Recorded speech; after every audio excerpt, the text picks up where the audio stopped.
all, welcome to the YouTube channel of EdFil Learning.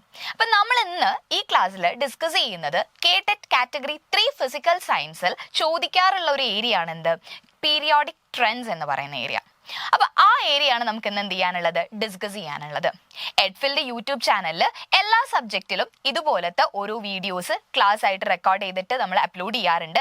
അതുപോലെ തന്നെ കേട്ടറ്റിന് വേണ്ടിയിട്ടുള്ള ഒരുപാട് ടിപ്സ് ആൻഡ് ട്രിക്സും അതുപോലെ നമുക്ക് ഒരുപാട് അപ്ഡേറ്റുകളും മോട്ടിവേഷൻ സെഷൻസും ഒക്കെ ഈ ചാനൽ അപ്ഡേറ്റ് ചെയ്യാറുണ്ട്. ഇതൊന്നും നിങ്ങൾക്ക് മിസ്സാവാതെ കിട്ടാൻ വേണ്ടിയിട്ട് എഡ്ഫിലിന്റെ യൂട്യൂബ് ചാനൽ സബ്സ്ക്രൈബ് ചെയ്യുക. അതുപോലെ ആ താഴെയുള്ള ബെൽ ബട്ടണും ഒന്ന് എന്ത് ചെയ്യുക, ഇനാബിൾ ചെയ്യുക. അപ്പോൾ നിങ്ങൾക്ക് അപ്ഡേറ്റ്സ് ഒക്കെ എന്ത് ചെയ്യും, മിസ്സാവാതെ നിങ്ങൾക്ക് അവൈലബിൾ ആവും. അപ്പോൾ നമുക്ക് ടോപ്പിക്കിലേക്ക് പോയാലോ. അപ്പോൾ നമുക്കിന്ന് ഡിസ്കസ് ചെയ്യാനുള്ളത് പീരിയോഡിക് ട്രെൻഡ്സ് ആണെന്ന് ഞാൻ പറഞ്ഞിട്ടുണ്ടായിരുന്നല്ലോ. അതിൽ ഒന്ന് രണ്ട് ട്രെൻഡ്സ് അല്ലെങ്കിൽ ആ ഒരു പീരിയോഡിക് ടേബിളിൽ ഇങ്ങനെ ആവർത്തിച്ചു വരുന്ന കുറച്ച് പ്രോപ്പർട്ടീസ് മാത്രം നമുക്ക് ഇന്ന് എന്ത് ചെയ്യാം, ഇന്നത്തെ ക്ലാസ്സിൽ ഡിസ്കസ് ചെയ്യാം. അപ്പൊ നമുക്ക് ഫസ്റ്റ് ഡിസ്കസ് ചെയ്യാനുള്ള ടോപ്പിക് ആണെന്ത്, അറ്റോമിക് റേഡിയസ്. എന്താ പീരിയോഡിക് ട്രെൻഡ്സ്? പീരിയോഡിക് ടേബിളിൽ ഒരുപാട് പീരിയോഡിക് ട്രെൻഡ്സ് ഉണ്ടെന്ന് നമുക്കറിയാം. എന്താണത്?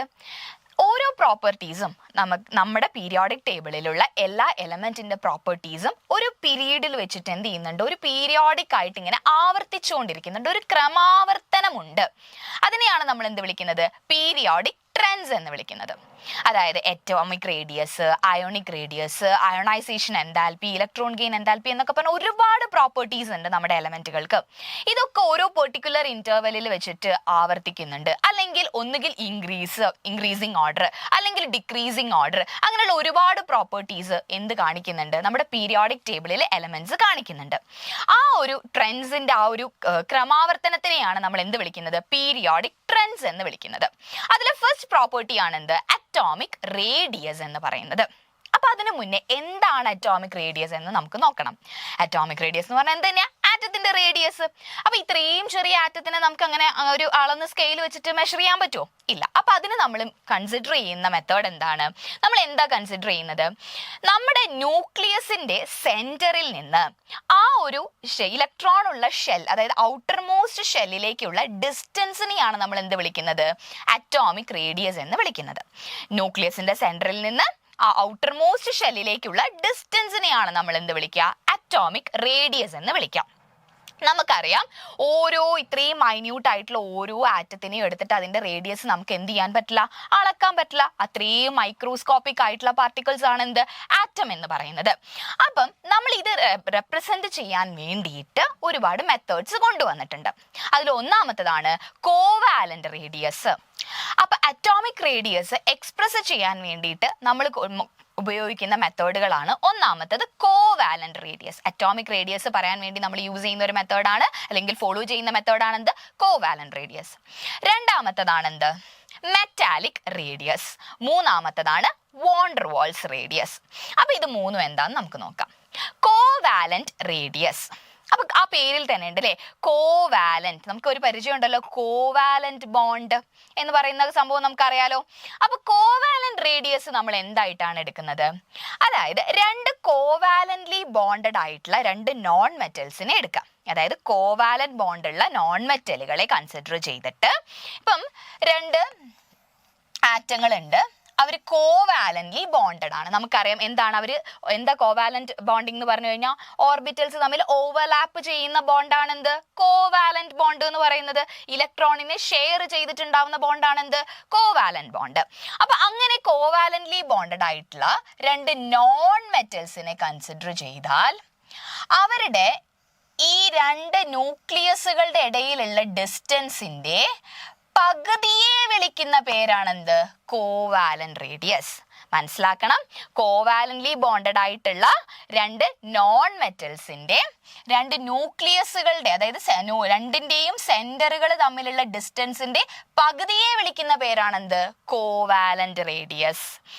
അപ്പം പൊതുവെ നമ്മൾ ഇതാർക്കാ പറയാറുള്ളത്, നോൺ മെറ്റൽ ആറ്റങ്ങൾക്കാണ് നമ്മൾ എന്ത് പറയാറുള്ളത്, ഈ കോവാലന്റ് റേഡിയസ്. അപ്പൊ നോൺ മെറ്റലുകളുടെ അറ്റോമിക് റേഡിയസ് പറയാൻ വേണ്ടി നമ്മൾ യൂസ് ചെയ്യുന്ന മെത്തേഡ് ആണെന്ത്, covalent radius. Radius. Covalently bonded ആയിട്ടുള്ള രണ്ട് ആറ്റങ്ങൾക്കിടയിൽ, അതായത് അവരുടെ രണ്ടുപേരുടെയും ന്യൂക്ലിയസിന്റെ ഇടയിലുള്ള ഡിസ്റ്റൻസ് മെഷർ ചെയ്തിട്ട് അതിന്റെ ഹാഫ് എടുത്താൽ അതിനെ നമ്മൾ വിളിക്കുന്ന പേരാണെന്ത്?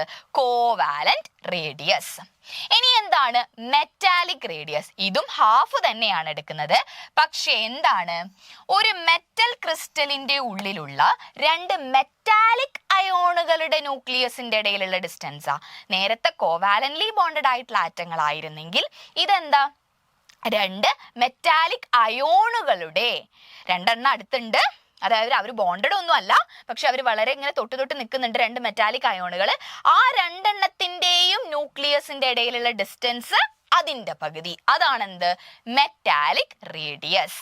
എന്താണ്? Half of the internuclear distance between two metallic ions in the metallic crystal. Okay, ഇനി എന്താണ് വോൺ ഡെർ വാൾസ് റേഡിയസ്? ഇതും ഹാഫ് തന്നെയാണ് നമ്മൾ എടുക്കുന്നത്. എന്തിന്റെ ഹാഫ് തന്നെയാ? ഇന്റർന്യൂക്ലിയർ ഡിസ്റ്റൻസിന്റെ ഹാഫ് തന്നെയാണ്. പക്ഷേ എന്തിൻ്റെ ഇടയിലുള്ള? രണ്ട് നോൺ ബോണ്ടഡ് ആറ്റംസിന്റെ ഇടയിലുള്ള, അതായത് സെപ്പറേറ്റ് ആയിട്ട് കിടക്കുന്ന രണ്ട് മോളിക്യൂൾസിന്റെ, അവർ രണ്ടുപേരും എന്തല്ല? ബോണ്ടഡ് അല്ല.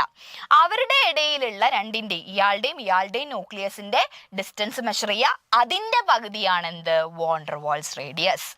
അപ്പൊ കോവാലന്റ് റേഡിയസ് എന്ന് പറഞ്ഞാൽ കോവാലന്റ്ലി ബോണ്ടഡ് ആയിട്ടുള്ള രണ്ട് നോൺ മെറ്റൽ ആറ്റങ്ങളുടെ ഇന്റർന്യൂക്ലിയർ ഡിസ്റ്റൻസ്, രണ്ട് ന്യൂക്ലിയസിന്റെ ഇടയിലുള്ള പകുതിയാണ് കോവാലന്റ് റേഡിയസ്.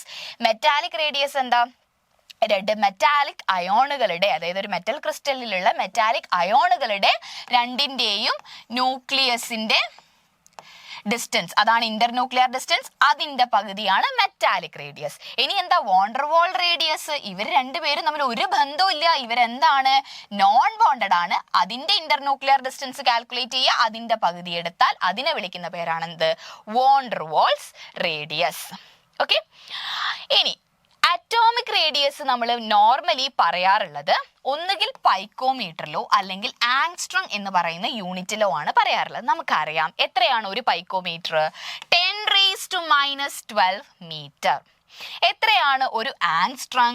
10⁻⁻10 മീറ്റർ. ഓക്കെ, ഇനി ഇതൊക്കെ നമ്മൾ എങ്ങനെയാ മെഷർ ചെയ്യുന്നത്? ഒന്നുകിൽ എക്സ്റേ ഡിഫ്രാക്ഷൻ മെത്തേഡിലൂടെയോ അല്ലെങ്കിൽ സ്പെക്ട്രോസ്കോപ്പിക് മെത്തേഡുകളിലൂടെയോ ആണ് നമ്മൾ ഈ റേഡിയസ് ഒക്കെ മെഷർ ചെയ്യാറുള്ളത്. ഇനി ഇവിടെ ശ്രദ്ധിക്കേണ്ട ഒരു പോയിന്റ്, എക്സാമിന് നമുക്ക് എക്സ്പെക്ട് ചെയ്യാൻ പറ്റുന്ന ഒരു പോയിന്റ് ആണെന്ത്? നമ്മൾ പറഞ്ഞു കോവാലന്റ് ബോണ്ട് എന്ന് കോവാലന്റ് റേഡിയസ് എന്ന് പറഞ്ഞാൽ കോവാലന്റ്ലി ബോണ്ടഡ് ആയിട്ട് കിടക്കുന്ന രണ്ട് നോൺ മെറ്റൽസിന്റെ ഇടയിലുള്ള ഇന്റർന്യൂക്ലിയർ ഡിസ്റ്റൻസിന്റെ പകുതി. മെറ്റാലിക് റേഡിയസ് എന്ന് പറഞ്ഞാൽ മെറ്റൽ ക്രിസ്റ്റലിലുള്ള രണ്ട് മെറ്റാലിക് അയോണുകളുടെ ഇന്റർന്യൂക്ലിയർ ഡിസ്റ്റൻസിന്റെ പകുതി. ഇനി വോൺ ഡെർ വാൾ റേഡിയസ് എന്ന് പറഞ്ഞാൽ ഇവർ തമ്മിൽ ഒരു ബന്ധമില്ല, ഇവർ നോൺ ബോണ്ടഡ് ആയിട്ടുള്ള സെപ്പറേറ്റ് മോളിക്യൂൾസിന്റെ ഇന്റർന്യൂക്ലിയർ ഡിസ്റ്റൻസിന്റെ പകുതി. ഇതിൽ ഏതായിരിക്കും ഏറ്റവും കൂടുതൽ? ഏറ്റവും കൂടുതൽ കോവാലന്റ് റേഡിയസ് ആയിരിക്കോ, മെറ്റാലിക് റേഡിയസ് ആയിരിക്കോ, വോൺ ഡെർ വാൾ റേഡിയസ് ആയിരിക്കോ? ഒന്ന് നോക്കിക്കേ. നോൺ ബോണ്ടഡ് ആയിട്ട് കിടക്കുന്ന ആൾക്കാർ എന്ന് പറഞ്ഞാൽ ഇവർ തമ്മിൽ ഡിസ്റ്റൻസ് വളരെ കൂടുതലല്ലേ? അതിന്റെ പകുതി എടുത്തു എന്ന് പറഞ്ഞു കഴിഞ്ഞാൽ അതല്ലേ ഏറ്റവും കൂടുതൽ വേണ്ടത്, അല്ലേ? ഇനി ഇവര് തമ്മിൽ എന്ന് പറഞ്ഞാൽ എന്താ? അവർ ഓവർലാപ്ഡ് ആണ്. അവർ വളരെ അടുത്തടുത്തായിട്ട് അവർ രണ്ടുപേരുടെ ന്യൂക്ലിയസും തമ്മിൽ എന്താണോ കുറച്ചും കൂടെ അടുത്താണ്. കാരണം ഇവരുടെ ഓർബിറ്റൽസ് എന്ത് ചെയ്തിട്ടുണ്ട്? ഓവർലാപ്പ് ചെയ്തിട്ടുണ്ട്. അപ്പൊ ഏറ്റവും കുറവ് ഏതായിരിക്കും? കോവാലന്റ് റേഡിയസുമായിരിക്കും. അപ്പൊ ഏറ്റവും കൂടുതൽ ഏതാണ്?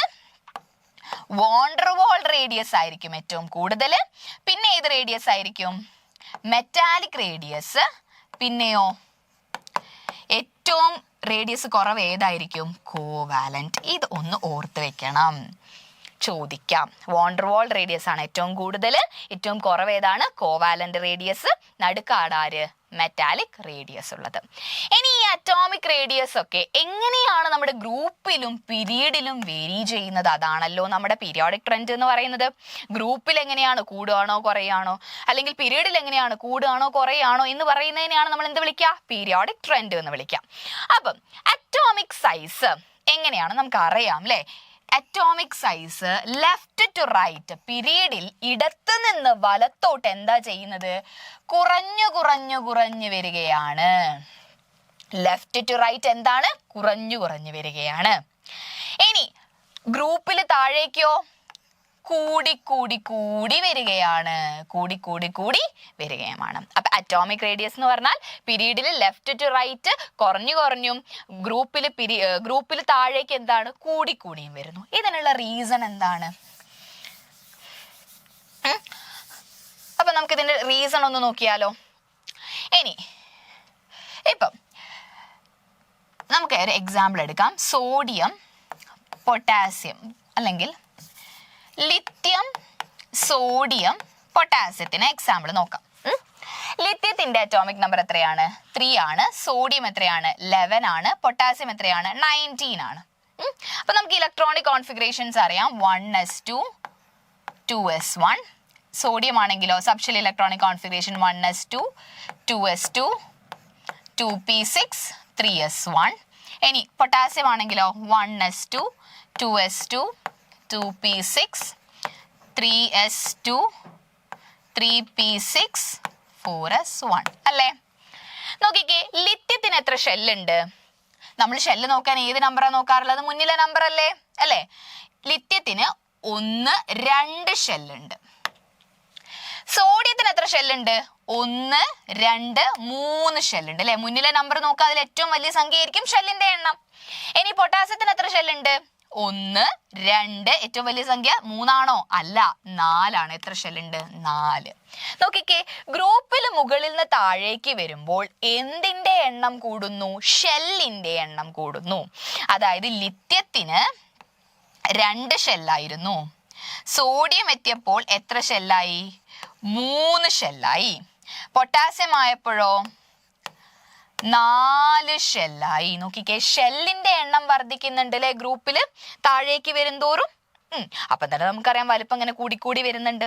ഇനി പോരാത്തതിനൊന്ന് നോക്കിക്കേ, ഈ ന്യൂക്ലിയസിന് എന്താ ചാർജ്? പോസിറ്റീവ് ചാർജാ. ഇലക്ട്രോണിന് എന്താ ചാർജ്? നെഗറ്റീവ് ചാർജാ. പോസിറ്റീവും നെഗറ്റീവും തമ്മിൽ എന്തുണ്ട്? ഒരു അട്രാക്ഷൻ ഉണ്ട്. ഇലക്ട്രോസ്റ്റാറ്റിക് ഫോഴ്സ് ഓഫ് അട്രാക്ഷൻ നമ്മൾ അതിനെ പറയും അല്ലേ? അപ്പം ഈ ന്യൂക്ലിയസ്, പോസിറ്റീവ് ആയിട്ടുള്ള ഈ ന്യൂക്ലിയസ് നെഗറ്റീവ് ആയിട്ട് ഇലക്ട്രോണിനെ എന്തായാലും സ്വാഭാവികമായിട്ടും എന്ത് ചെയ്യും? അട്രാക്ട് ചെയ്യുമല്ലോ. ഇനി ഈ ന്യൂക്ലിയസിൽ നിന്നുള്ള അകലം കൂടുന്നതിനനുസരിച്ച് ഈ ന്യൂക്ലിയസിന് ആ ഇലക്ട്രോണിനെ പിടിച്ചു വെക്കാനുള്ള അല്ലെങ്കിൽ അട്രാക്ട് ചെയ്യാനുള്ള കഴിവ് കുറഞ്ഞു വരില്ലേ അല്ലെ? നമ്മളിപ്പം ഇവിടെ ടീച്ചേഴ്സ് ക്ലാസ്സിൽ എടുത്തുകൊണ്ടിരിക്കുന്ന സമയത്ത് ഏറ്റവും ലാസ്റ്റ് ബെഞ്ചിൽ ഒരാൾ എന്തെങ്കിലും കളിക്കുന്നുണ്ടെന്നാണെങ്കിൽ നമുക്ക് പെട്ടെന്ന് ശ്രദ്ധിക്കാൻ പറ്റില്ല അല്ലെ? അതേപോലെ തന്നെ ന്യൂക്ലിയസ് ഷെല്ലിന്റെ എണ്ണം അങ്ങനെ ദൂരേക്ക് എത്തും തോറും ന്യൂക്ലിയസിന്, പോസിറ്റീവ് ചാർജ് ആയിട്ടുള്ള ഈ ന്യൂക്ലിയസിന് നെഗറ്റീവ് ചാർജുള്ള ഇലക്ട്രോണിനെ പിടിച്ചു വെക്കാനുള്ള ഒരു ടെൻഡൻസി കുറയും അല്ലെ? ആ ഒരു കഴിവ് കുറയും. അപ്പൊ സ്വാഭാവികമായിട്ട് എന്ത് ചെയ്യാം? പോട്ടെ എന്ന് പറഞ്ഞിട്ട് അയാളെ അത്ര അട്രാക്ഷൻ ഒന്നും ഉണ്ടാവില്ല. ആ ലാസ്റ്റ് ഷെല്ലിലുള്ള ഇലക്ട്രോൺ ഒന്ന് ഫ്രീ ആയിട്ടായിരിക്കും നിൽക്കാൻ പറ്റും. അപ്പൊ അയാൾ എന്ത് ചെയ്യും? ഒന്ന് വിഹരിച്ചിട്ട് അങ്ങനെ നിൽക്കും അല്ലെ? അന്ന് അടങ്ങി ആ ഷെല്ലിൽ തന്നെ ഒന്ന് നിൽക്കില്ല, കുറച്ചൊന്ന് എന്താ പറയാ ഫ്രീ ആയിട്ടായിരിക്കും നിൽക്കുക. അപ്പൊ സ്വാഭാവികമായിട്ടും എന്ത് ചെയ്യും? ഷെല്ലിന്റെ എണ്ണം കൂടുന്നതിനനുസരിച്ചിട്ട് അപ്പം കുറച്ചും കൂടെ സ്പേസിലൊക്കെ, അതായത് കുട്ടികളെയൊക്കെ നമ്മൾ ഒന്ന് ഫ്രീ ആയിട്ട് വിട്ടാൽ എങ്ങനെ ഉണ്ടാവും? ഓടി കളിക്കൂല, അതുപോലെ തന്നെ ഒന്ന് ഫ്രീ ആയിട്ട് അങ്ങ് നിൽക്കും. അപ്പൊ സൈസ് ഒന്ന് വലുതാവും.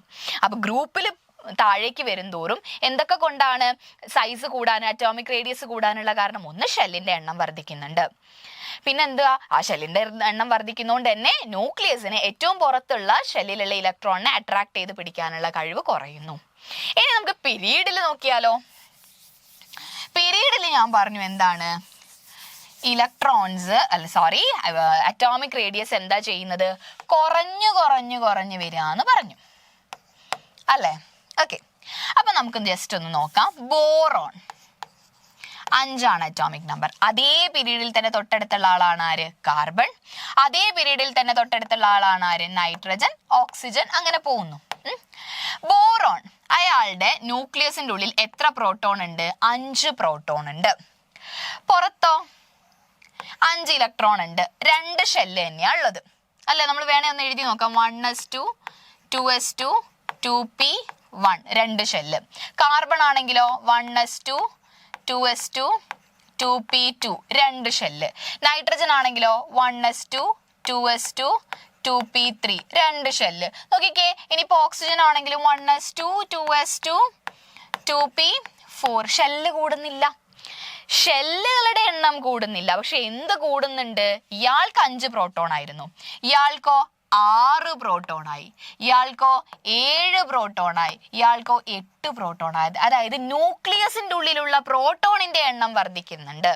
അതായത് ന്യൂക്ലിയസിന്റെ ഉള്ളിലുള്ള പോസിറ്റീവ് ചാർജുകൾ വർദ്ധിക്കുന്നുണ്ട്. അതിനെ നമുക്ക് എന്ത് പറയാം? അപ്പൊ ന്യൂക്ലിയസിന്റെ ഉള്ളിലുള്ള ചാർജ് വർദ്ധിക്കുന്നുണ്ട്. അതായത് ന്യൂക്ലിയർ ചാർജ് വർദ്ധിക്കുന്നുണ്ട്. അപ്പൊ ന്യൂക്ലിയസിന്റെ ചാർജ് ഇങ്ങനെ വർദ്ധിക്കുന്നുണ്ട്. അതായത് അയാൾ ശക്തി കൂടി വരുന്നുണ്ട്. പക്ഷെ ഷെല്ലിന്റെ എണ്ണം ഒന്നും വർദ്ധിക്കുന്നില്ല. അപ്പൊ ന്യൂക്ലിയസിന് എന്ത് ചെയ്യും? ഏറ്റവും ലാസ്റ്റ് ഷെല്ലുള്ള ആളെ അട്രാക്ട് ചെയ്ത് പിടിക്കാനുള്ള കഴിവ് കൂടും. അപ്പൊ ഇയാളെക്കാളും എന്ത് ചെയ്യും? ഒന്ന് വലിച്ച് അടുത്തേക്ക് പിടിച്ചിട്ടുണ്ടാവും ഈ കാർബൺ എത്തിയപ്പോൾ. അതിനേക്കാളും ന്യൂക്ലിയസ് ഒന്നും കൂടെ അടുത്തേക്ക് പിടിച്ചിട്ടുണ്ടാവും നൈട്രജൻ എത്തിയപ്പം. അതിനേക്കാളും ഒന്നും കൂടെ അടുത്തേക്ക് പിടിച്ചിട്ടുണ്ടാവും ഓക്സിജൻ എത്തിയപ്പോൾ. അതുകൊണ്ട് എന്ത് ചെയ്യുന്നു? പിരീഡിൽ ഇങ്ങനെ സൈസ് കുറഞ്ഞു വരുന്നു. അതുകൊണ്ടാണ് പിരീഡിൽ അറ്റോമിക് റേഡിയസ് എന്ത് ചെയ്യുന്നത്? കുറയാനുള്ള കാരണം എന്താണ്? ന്യൂക്ലിയർ ചാർജ് കൂടുന്നുണ്ട്, അതായത് പ്രോട്ടോണിന്റെ എണ്ണം കൂടുന്നുണ്ട്. പക്ഷെ എന്ത് കൂടുന്നില്ല? ഷെല്ലിന്റെ എണ്ണം കൂടുന്നില്ല. അത് അങ്ങനെ തന്നെ നിൽക്കുവാണ്. ഓക്കെ, അപ്പൊ ഇതാണ് നമ്മൾ പറഞ്ഞതിന്റെ റീസൺ ഒക്കെ ഉള്ളത്. ഇനി എന്തുകൊണ്ടായിരിക്കും നോബിൾ ഗ്യാസിന്റെ അറ്റോമിക് റേഡിയസ് എല്ലാവരെക്കാളും കൂടുതലാവാനുള്ള കാരണം? അപ്പൊ ഞാൻ പറഞ്ഞു, ഇപ്പൊ നിങ്ങൾ ഇങ്ങനെ പീരീഡില് പോകുന്നതിനനുസരിച്ച് അറ്റോമിക് റേഡിയസ് കുറഞ്ഞു വന്ന് നോബിൾ ഗ്യാസിന് ഏറ്റവും കുറവാ വേണ്ടതെന്നാ പറഞ്ഞേ അല്ലേ? നമ്മൾ പഠിച്ചു വെച്ചിട്ട് അങ്ങനെയാ വേണ്ടത്. പക്ഷെ നോബിൾ ഗ്യാസിനാണ് എല്ലാവരെക്കാളും അറ്റോമിക് റേഡിയസ് കൂടുതൽ. നമുക്കറിയാലോ, നോബിൾ ഗ്യാസുകൾ എന്തിൽ പങ്കെടുക്കുന്നില്ല? ബോണ്ടിങ്ങിലൊന്നും പങ്കെടുക്കുന്നില്ല. അവര് നോൺ ബോണ്ടഡ് ആണ് അല്ലെ? കാരണം എന്താ? അവർക്ക് ഒക്ടറ്റ് കംപ്ലീറ്റ് ആണ്, അവർ സ്റ്റേബിൾ ആണ്, ഞങ്ങൾക്ക് ഇനി ഇലക്ട്രോൺ ഒന്നും വേണ്ട. അപ്പൊ അവരുടെ അറ്റോമിക് റേഡിയസ് നമ്മൾ ഏത് യൂസ് ചെയ്തിട്ടായിരിക്കും കാൽക്കുലേറ്റ് ചെയ്യുക? അറ്റോമിക് റേഡിയസ് കോവാലന്റ് റേഡിയസ് ആണോ, മെറ്റാലിക് റേഡിയസ് ആണോ, വോണ്ടർവാൾ ആയിരിക്കോ? സ്വാഭാവികമായിട്ടും നോൺ ബോണ്ടഡിൽ നമ്മൾ ഏതാ കാൽക്കുലേറ്റ് ചെയ്യാറ്? വോണ്ടർവാൾ റേഡിയസ് അല്ലേ? അപ്പൊ അവരുടെ റേഡിയസ് എന്തായിരിക്കും? വളരെ കൂടുതലായിരിക്കും. കാരണം വോണ്ടർവാൾ റേഡിയസ് ആണ് നമ്മൾ ഈ നോബിൾ ഗ്യാസിന്റെ എന്ത് പറയാൻ യൂസ് ചെയ്യുന്നത്? അറ്റോമിക് റേഡിയസ് പറയാൻ യൂസ് ചെയ്യുന്നത്. ബാക്കി എല്ലാവരും ഇവരൊക്കെ കോവാലന്റ് ബോണ്ടഡ് ആണ് അല്ലെ? ഇവരുടെ തൊട്ടടുത്തുള്ള പി ബ്ലോക്കിലുള്ള എല്ലാവരും കോവാലന്റ് ബോണ്ടഡ് ആണ്. അപ്പൊ അവരെക്കാളും റേഡിയസ് കൂടുതലായിരിക്കും ആർക്ക്? നോബിൾ ഗ്യാസിന്. ഇനി നമുക്ക് ഈ എഡ്ഫിൽ ലേണിംഗിൽ നമ്മൾ എല്ലാ കാറ്റഗറിയിലും എല്ലാ സബ്ജക്റ്റിനും എന്ത് പ്രൊവൈഡ് ചെയ്യുന്നുണ്ട്? കോച്ചിങ് പ്രൊവൈഡ് ചെയ്യുന്നുണ്ട്. കാറ്റഗറി 1, 2, 3 and 4 എല്ലാത്തിനും എക്സ്ക്ലൂസീവ് ആയിട്ട് ക്ലാസ്സസ് പ്രൊവൈഡ് ചെയ്യുന്നുണ്ട്. നമ്മുടെ ഫീച്ചേഴ്സ് എന്ന് പറയുന്നത് എല്ലാ കംപ്ലീറ്റ് സിലബസും നമ്മൾ റെക്കോർഡഡ് ക്ലാസ്സിൽ കംപ്ലീറ്റ് ആയിട്ട് കവർ ചെയ്യും. അതുപോലെ തന്നെ ഓരോ സെക്ഷനിലും ഓരോ പാർട്ട് ഓഫ് വീഡിയോയിലും പോപ്പപ്പ് ക്വസ്റ്റ്യൻസ് ഉണ്ടാവും. 5 ക്വസ്റ്റ്യൻസ് പോപ്പപ്പ് ആയിട്ടുണ്ട്. അതായത് ഒരു സെക്ഷന്റെ വീഡിയോ നിങ്ങൾ കണ്ടു കഴിഞ്ഞാൽ ആ ഒരു ടോപ്പിക് റിലേറ്റഡ് നിങ്ങൾക്ക് അത് എത്രത്തോളം കൺവേ ആയി എന്നറിയാൻ ഒരു 5 ക്വസ്റ്റ്യൻ പോപ്പപ്പ് ആയിട്ടുണ്ടാവും. പിന്നെ പ്രാക്ടീസ് ക്വസ്റ്റ്യൻസ് ഉണ്ടാവും. പിന്നെ മോക്ക് ടെസ്റ്റുകൾ ഉണ്ടാവും.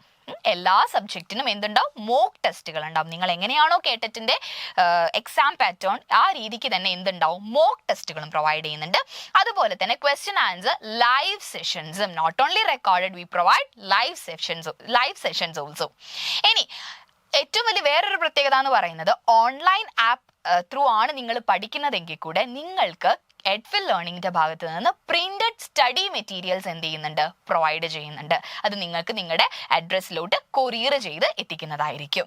പിന്നെ നമ്മൾ പ്രീവിയസ് ഇയർ ക്വസ്റ്റ്യൻ പേപ്പർ ഡിസ്കഷൻസും അനാലിസിസും അതുപോലെ തന്നെ ഒരു സ്റ്റഡി ട്രാക്കറും, നിങ്ങളുടെ സ്റ്റഡി നിങ്ങൾക്ക് ട്രാക്ക് ചെയ്യാൻ വേണ്ടിയിട്ടുള്ള ഒരു സ്റ്റഡി ട്രാക്കറും, എക്സാം ഓറിയന്റഡ് ടിപ്സും, അതുപോലെ നിങ്ങൾക്ക് ഇവിടുന്ന് മോട്ടിവേഷണൽ സെഷൻസും നമ്മൾ എന്ത് ചെയ്യുന്നുണ്ട്? പ്രൊവൈഡ് ചെയ്യുന്നുണ്ട്. അപ്പം എല്ലാ സബ്ജക്ട്സിനുള്ള കോച്ചിങ് നമ്മൾ എഡ്ഫിൽ ലേണിംഗിൽ പ്രൊവൈഡ് ചെയ്യുന്നുണ്ട്. നമ്മുടെ ക്ലാസ്സസ് ഒക്കെ നമ്മൾ എഡ്ഫിൽ ലേണിംഗിന്റെ ത്രൂ ആപ്പാണ് നമ്മൾ ക്ലാസ്സസ് പ്രൊവൈഡ് ചെയ്യുന്നത്.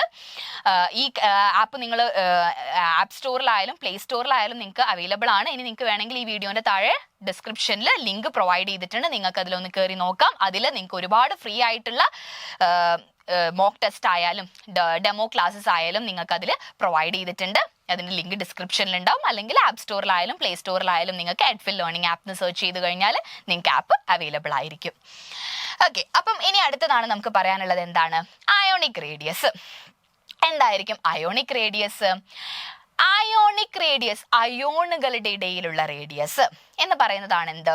Ionic radius. അപ്പം കാറ്റയോണിന്റെയും അയനയോണിന്റെയും ന്യൂക്ലിയസുകൾക്ക് ഇടയിലുള്ള ഡിസ്റ്റൻസിന്റെ പകുതി. സെയിം സാധനം. അറ്റോമിക് റേഡിയസ് എന്ന് പറയുന്ന പോലെ തന്നെയുള്ള കോൺസെപ്റ്റ് ആണ് എന്ത്? Ionic radius. ഇവർ നമ്മൾ എന്തിനായിരിക്കും നമ്മൾ പറയുന്നത്? അയോണിക് ബോണ്ടുകളൊക്കെ ഫോം ചെയ്തിട്ടുണ്ടെങ്കിൽ നമ്മൾ പെർട്ടിക്കുലർ ആയിട്ട് യൂസ് ചെയ്യുന്ന ഒരു ടേം ആണ് എന്ത്? Ionic radius. ഒരു കാറ്റയോണും ഒരു ആനയോണും ഉണ്ടെങ്കിൽ അതിന്റെ രണ്ടിന്റെയും ന്യൂക്ലിയസിന്റെ ഇടയിലുള്ള ഡിസ്റ്റൻസിനെ നമ്മൾ ഇന്റർന്യൂക്ലിയർ ഡിസ്റ്റൻസ് എന്ന് വിളിക്കും. അതിന്റെ പകുതി എടുത്താൽ അതിനെ വിളിക്കുന്ന പേരാണ് എന്ത്? Ionic radius. അതിന്റെ വേരിയേഷനും സെയിം ആസ് അറ്റോമിക് റേഡിയസ് ആണ്. ഒരു മാറ്റവും ഇല്ല. അറ്റോമിക് റേഡിയസ് എങ്ങനെയാണോ പീരീഡിൽ അല്ലെങ്കിൽ ഗ്രൂപ്പിൽ വേരി ചെയ്യുന്നത്, അതുപോലെ തന്നെയാണ് എന്തും വേരി ചെയ്യുന്നത്? അയോണിക് റേഡിയസും വേരി ചെയ്യുന്നത്. ഇനി എന്താണ് ഇവിടുന്ന് ശ്രദ്ധിക്കാനുള്ള ഒരു പോയിന്റ് എന്ന് വെച്ചാൽ, കാറ്റയോണിന്റെയും ആനയോണിന്റെയും സൈസ്. ജനറലി നമ്മുടെ പാരന്റ് ആറ്റം എടുത്താൽ, അതായത് പാരന്റ് ആറ്റം എന്ന് പറഞ്ഞാൽ ഇപ്പം കാറ്റയോൺ ഉണ്ടാവുന്നത് ഇപ്പൊ സോഡിയത്തിൽ നിന്നുണ്ടാവുന്ന അയോൺ ആണ് Na+. അപ്പൊ സോഡിയം Na ആണ് Na+ന്റെ പാരന്റ് ആറ്റം അല്ലെ? ഈ Na-യിൽ നിന്നാണ് ഉണ്ടായത്. Mgയിൽ നിന്നാണ് Mg2+ അയോൺ ഉണ്ടായത്. അപ്പൊ Mg2+ അയോണിന്റെ അല്ലെങ്കിൽ Mg2+ എന്ന് പറയുന്ന കാറ്റയോണിന്റെ പാരന്റ് ആറ്റം ഏതാണ്? Mg. ഇനി Cl- എന്ന് പറയുന്ന ക്ലോറൈഡ് അയോൺ ഉണ്ടാവുന്നത് Cl എന്ന് പറയുന്ന ആറ്റത്തിൽ നിന്നാണ്. അപ്പൊ അതിന്റെ പാരന്റ് ആറ്റം Cl ആണ്. അപ്പം നമ്മൾ മനസ്സിലാക്കേണ്ടത്, കാറ്റയോൺ എപ്പോഴും പാരന്റ് ആറ്റത്തിനേക്കാൾ ചെറുതായിരിക്കും. സോഡിയത്തിനേക്കാൾ സൈസ് കുറവായിരിക്കും ആർക്ക്? Na+ന്. നമുക്ക് തന്നെ അറിയാം അല്ലെ? നോക്കിക്കേ, സോഡിയത്തിന്റെ ഇലക്ട്രോണിക് കോൺഫിഗറേഷൻ, സോഡിയം 11 ആണ്, 1s2 2s2 2p6 3s1 ആണ് അല്ലെ? Na+ എന്ന് പറയുമ്പോൾ ഏറ്റവും ഔട്ടർ മോസ്റ്റ് ഷെല്ലിൽ നിന്ന് ഒരു ഇലക്ട്രോൺ പോയി. അതായത് എന്ത് പോയി? ഒരു ഷെല്ലില് ഇല്ല അല്ലെ? നമ്മൾ അപ്പൊ റേഡിയസ് കണക്കാക്കി എങ്ങനെയാ? ഔട്ടർ മോസ്റ്റ് ഷെല്ലിലോട്ടുള്ള ഡിസ്റ്റൻസ് അല്ലേ നോക്കുന്നത്? ഇപ്പൊ നോക്കുന്ന സമയത്ത് ആ ഔട്ടർ മോസ്റ്റ് ഷെല്ലിൽ ഇലക്ട്രോൺ ഉണ്ടോ? ആ ഷെല്ലങ്ങ് പാടെ പോയി എന്നല്ല, അവിടെ ഇലക്ട്രോൺ ഇല്ല. അപ്പൊ നമ്മൾ ഈ റേഡിയസ് കാൽക്കുലേറ്റ് ചെയ്യുന്ന സമയത്ത് നമ്മൾ അതിനെ കൺസിഡർ ചെയ്യേണ്ട ആവശ്യമില്ല. അപ്പൊ ഒബ്വിയസ്ലി Na+ന്റെ റേഡിയസ് എന്തായിരിക്കും? കുറവായിരിക്കും. ഇനി ആനയോണിന്റെ റേഡിയസ് എങ്ങനെയാണ്? ആനയോണിന്റെ റേഡിയസ് പാരന്റ് ആറ്റത്തിനേക്കാൾ എന്താണ്? കൂടുതലുമാണ്. കാരണം എന്തായിരിക്കും? ഇവർ ഓൾറെഡി ഉള്ള ഒരു സ്പേസിലേക്ക് വേറൊരാളും കൂടെ വരുവാണ്. അപ്പൊ ഓൾറെഡി അവിടെ എന്തുണ്ട്? ഇലക്ട്രോണുകൾ ഉണ്ട്. വേറൊരാളും കൂടെ വരുന്ന സമയത്ത് അവിടെ എന്ത് സഫർ ചെയ്യും? ഒരു റിപ്പൽഷൻ. നെഗറ്റീവ് ചാർജുകൾ ഓൾറെഡി ഇവിടെ ഉണ്ട്. പിന്നെയും വീണ്ടും ഒരു നെഗറ്റീവ് ചാർജ് വരുന്ന സമയത്ത് നെഗറ്റീവ് ഒരു റിപ്പൽഷൻ ഉണ്ടാവും. അപ്പൊ സ്വാഭാവികമായിട്ട് അവരൊന്ന് വിട്ടു നിൽക്കാനുള്ള ഒരു പ്രവണത ഉണ്ടാവും. അപ്പൊ ആനയോണുകൾക്ക് എന്താണ്? പാരന്റ് ആറ്റത്തിനേക്കാൾ സൈസ് കൂടുതലും, കാറ്റയോണുകൾക്ക് പാരന്റ് ആറ്റത്തിനേക്കാൾ സൈസ് കുറവുമായിരിക്കും. ഇനി ഇവിടെ നിന്ന് നിങ്ങൾ വളരെ ഇമ്പോർട്ടന്റ് ആയിട്ട് എക്സാം പോയിന്റ് ഓഫ് വ്യൂവിൽ വളരെ ഇമ്പോർട്ടൻസ് കൊടുക്കേണ്ടത്, പഠിക്കേണ്ട ഒരു ഏരിയ ആണ് എന്ത്? ഐസോ ഇലക്ട്രോണിക് സ്പീഷീസ്. ഒരുപാട് തവണ റിപ്പീറ്റ് ചെയ്ത് ചോദിച്ചിട്ടുള്ള ക്വസ്റ്റ്യനും ആണെന്ത്? ഐസോ ഇലക്ട്രോണിക് സ്പീഷീസ്. ഐസോ എന്നുള്ള വാക്ക് നമ്മൾ എന്തിനാ യൂസ് ചെയ്യാറുള്ളത്? സംതിങ് കോൺസ്റ്റന്റ് അല്ലെങ്കിൽ സെയിം എന്നുള്ള ഒരു അർത്ഥത്തിലൊക്കെയാണ് നമ്മൾ എന്ത് ചെയ്യാറ്? ഐസോ എന്ന വാക്ക് യൂസ് ചെയ്യാറ്. ഐസോകോർ, ഐസോതേം, ഐസോബാർ ഒക്കെ നമ്മൾ പഠിച്ചിട്ടുള്ളതല്ലേ?